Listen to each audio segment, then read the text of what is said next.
Gun control, presented by Leela K. Forga Power. In recent years, there has been a drastic increase in gun violence, resulting in the loss of countless lives. Due to constitutional rights and differences in reasons for gun ownership, it is difficult to get full support for gun control legislation. However, nearly 2/3 of Americans believe that it is too easy to legally obtain a firearm. Unfortunately, some past legislation has not met expectations to reduce gun violence, thus, critics remain in opposition to gun control. Personally, I believe there is a long way to go with gun control, plenty of solutions to consider, and no reason to ignore gun violence.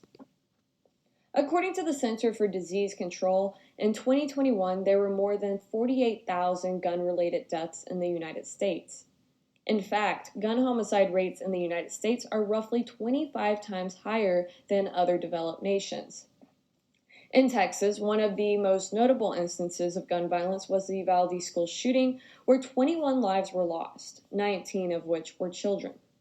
This event brought attention to gun control on a nationwide scale.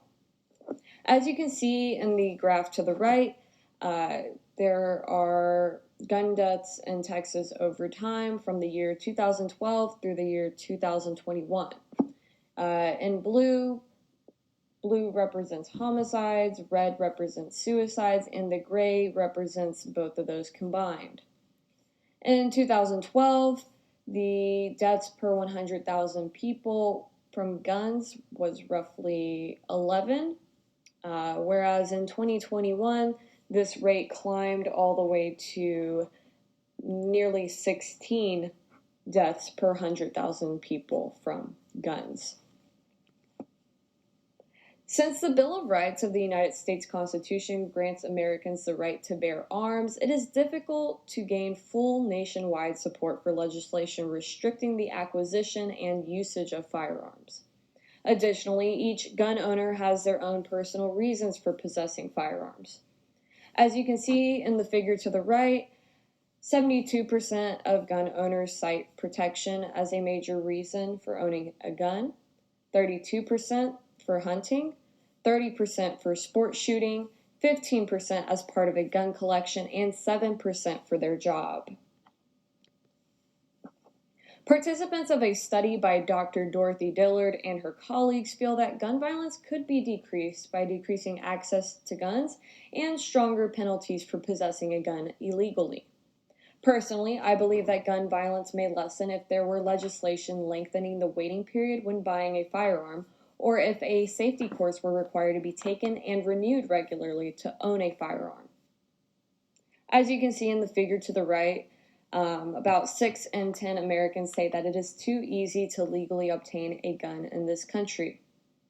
Now, you can see as it's broken down by urban, suburban, rural, gun owners, non-owners, Republican, and Democratic, that most of the people who believe that it is too easy to obtain a gun in this country are either living in an urban environment, are non-gun owners, or are Democrats, or all of the above.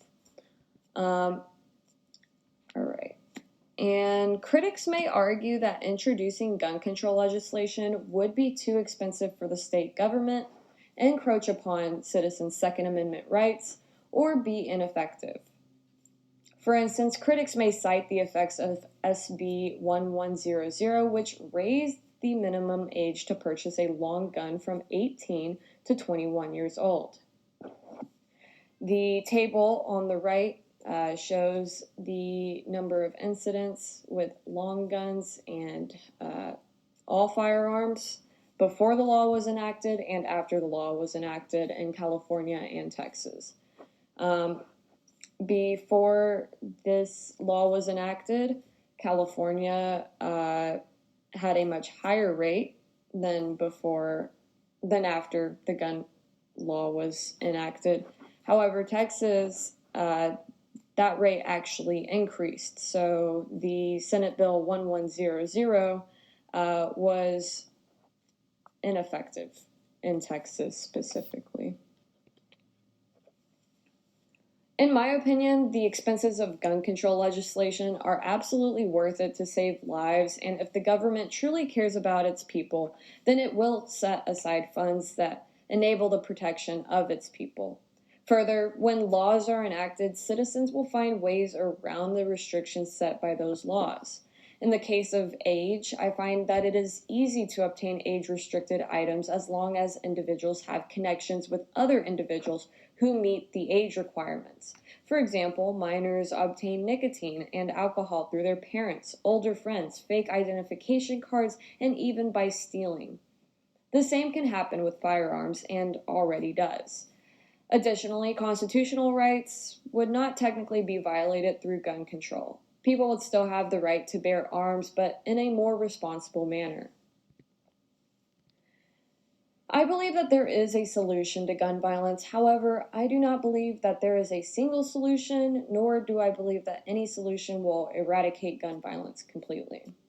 Regarding solutions, I may be swayed to support alternate solutions if they are backed by sufficient peer reviewed evidence.